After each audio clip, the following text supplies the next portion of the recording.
Sabe, alguém já parou para pensar por que os últimos anos e principalmente os verões têm parecido tão, mas tão intensos? Aquele calorão que parece que não vai embora nunca, o asfalto fervendo, a gente buscando um alívio em qualquer canto. Essa sensação, que está espalhada pelo Brasil inteiro, não é só uma impressão não, é um fato.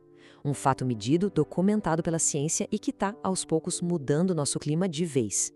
As ondas de calor, que a gente via como algo raro, fora da curva, hoje estão batendo na nossa porta com uma frequência que assusta.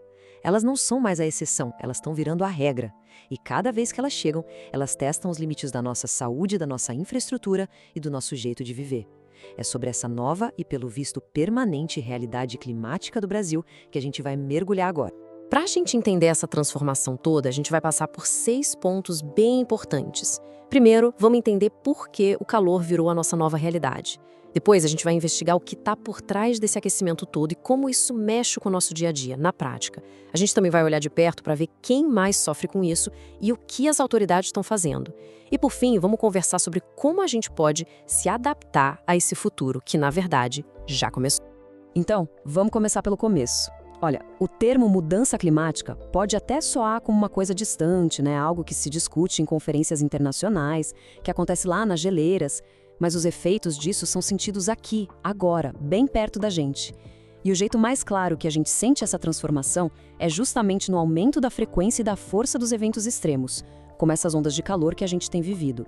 Elas são o sintoma mais visível de uma espécie de febre do planeta, uma febre que atinge o Brasil em cheio. E no coração dessa história toda, tem um número que pode até parecer pequeno à primeira vista: 1,07 graus Celsius. Segundo o IPCC, que é a maior autoridade mundial em ciência do clima, foi isso que o planeta esquentou, em média, por causa da atividade humana. Pode não parecer muita coisa, né? Mas na engrenagem complexa do clima global, esse pouquinho de aquecimento é o motor por trás dos eventos extremos que a gente está vivendo hoje. É daí que tudo parte, sabe? E aí, claro, a grande questão é: como é que um aumento de pouco mais de 1 grau na média do planeta inteiro pode criar essas ondas de calor tão fortes que bagunçam a vida de todo mundo? A resposta está na lógica do sistema climático. Pensa assim, um pequeno aumento na temperatura média não quer dizer que todo dia fica só um pouquinho mais quente. O que acontece, na verdade, é que a chance de ter dias extremamente quentes aumenta muito, de forma desproporcional. É como se a base de todo o sistema tivesse subido 1 degrau. Aquilo que antes era raro, agora fica mais comum. E o que já era extremo, fica ainda mais intenso e mais perigoso. Ok, então vamos tentar entender o que exatamente está por trás dessas temperaturas recordes. Esse calor todo que o Brasil e o mundo estão enfrentando não tem uma causa só. É mais como uma tempestade perfeita, sabe? É o resultado da combinação de duas coisas: uma tendência de aquecimento que vem de longe, causada por nós mesmas, e um fenômeno natural super poderoso que funciona como um amplificador temporário desse calor. De um lado da equação, a gente tem um aquecimento global, que é essa mudança de fundo contínua no clima do nosso planeta. Do outro lado, a gente tem o El Niño, que é um padrão climático natural que vai e volta e que esquenta as águas do Oceano Pacífico, mexendo com o tempo em vários lugares do mundo, inclusive aqui no Brasil. Quando esses dois fenômenos acontecem ao mesmo tempo, como tem sido o caso, o resultado é um aumento brutal das temperaturas. É aí que a gente vê recordes de calor sendo quebrados um atrás do outro. Então, falando primeiro do aquecimento global, ele é a base de tudo. O IPCC define ele como esse aumento da temperatura média do planeta. E a causa? Bom, são as emissões de gases de efeito estufa, como o gás carbônico e o metano. Eles vêm principalmente da queima de combustíveis, como gasolina e diesel, para gerar energia, e também do desmatamento. Esses gases se acumulam na atmosfera e funcionam como se fosse um cobertor, prendendo o calor do Sol aqui na Terra e esquentando o planeta de forma contínua.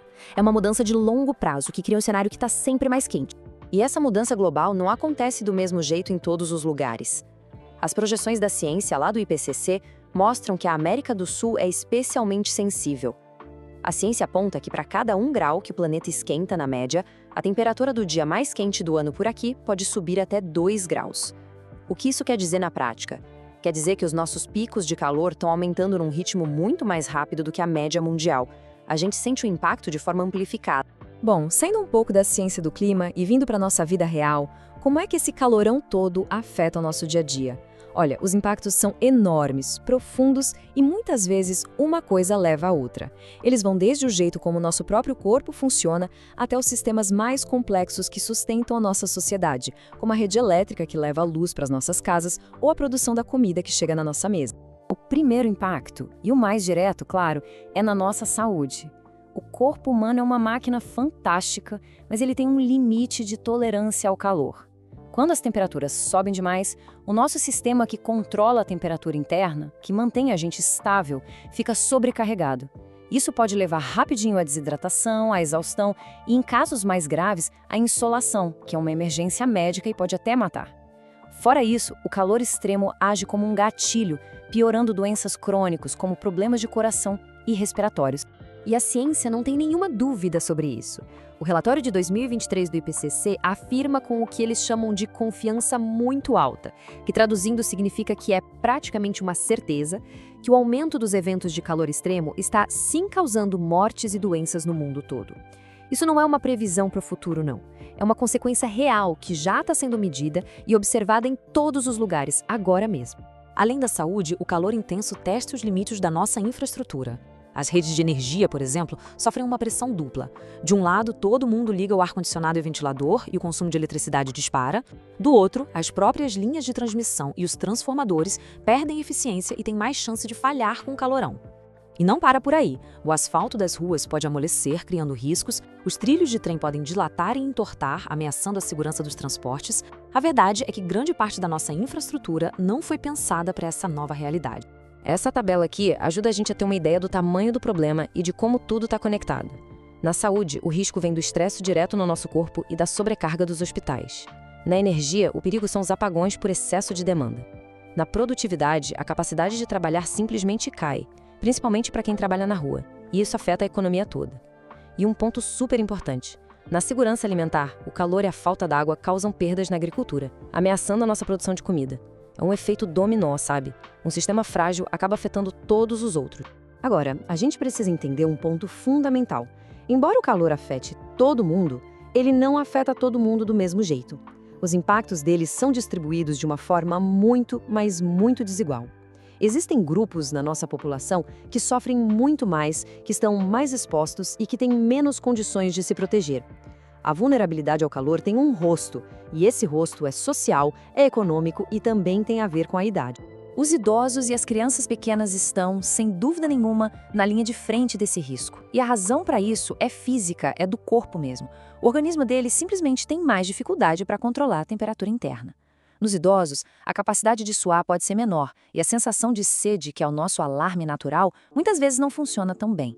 Nas crianças, esse sistema de controle de temperatura ainda não está totalmente maduro. Essa fragilidade do corpo deixa eles muito mais vulneráveis aos perigos do calor. Outro grupo que é extremamente vulnerável é o daquelas pessoas que dependem do trabalho debaixo do sol para viver. Pensa só nos trabalhadores da construção civil, nos agricultores, no pessoal da limpeza urbana, nos carteiros. Para essa gente, o calor extremo não é só um incômodo, é um risco de trabalho grave e diário. Ficar exposto por muito tempo aumenta demais o risco de exaustão, de insolação, e a necessidade de fazer mais pausas, que é uma questão de sobrevivência, afeta diretamente a produtividade deles e, claro, o dinheiro que levam para casa. A vulnerabilidade também é, e muito, uma questão social e econômica. As populações de baixa renda muitas vezes vivem em casas com pouca ventilação, com telhados de metal que viram um forno, e frequentemente essas comunidades ficam no que a gente chama de ilhas de calor urbanas.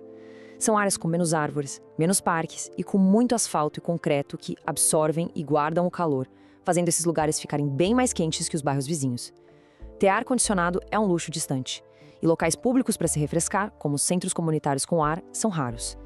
No fim das contas, a desigualdade social se transforma numa brutal desigualdade climática. Pois é, diante de um desafio desse tamanho, a pergunta que não quer calar é: o que está sendo feito para nos proteger? Gerenciar o risco do clima é uma tarefa absurdamente complexa. Exige muito planejamento, coordenação e ação do poder público em várias frentes, desde emitir um alerta de emergência até pensar em estratégias para o futuro, para um futuro bem distante. A estratégia do Brasil para lidar com a mudança climática segue uma lógica, que tem 3 passos. Primeiro, é preciso entender o problema a fundo, mapear onde estão os maiores riscos e quem são as pessoas mais vulneráveis. Segundo, tem que garantir que todo mundo trabalhe junto, governo federal, estados, municípios e os vários setores da sociedade.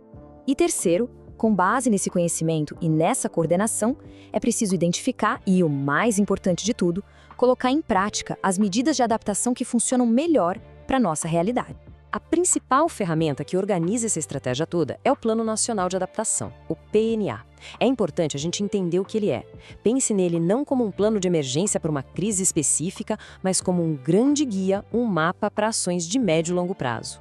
O objetivo principal dele é colocar a gestão do risco climático em todas as políticas públicas, para garantir que o país se prepare de um jeito estruturado e contínuo para os impactos que, a gente sabe, são inevitáveis. Agora, na ponta mais imediata da resposta, aquela que lida com a crise que está para acontecer, estão os sistemas de alerta precoce. E eles são absolutamente essenciais para salvar vidas. Esses sistemas usam modelos de previsão do tempo para avisar da chegada de uma onda de calor com dias de antecedência. Com essa informação preciosa em mãos, a Defesa Civil pode emitir alertas para a população e para os serviços de saúde. Isso permite que as pessoas se cuidem, bebam mais água, evitem o sol e que os hospitais se preparem para um aumento de pacientes, diminuindo os estragos e salvando vidas. Bom, e com tudo isso, a gente chega ao final da nossa análise. E talvez a conclusão mais importante que a gente pode tirar daqui é a necessidade de uma mudança profunda de mentalidade.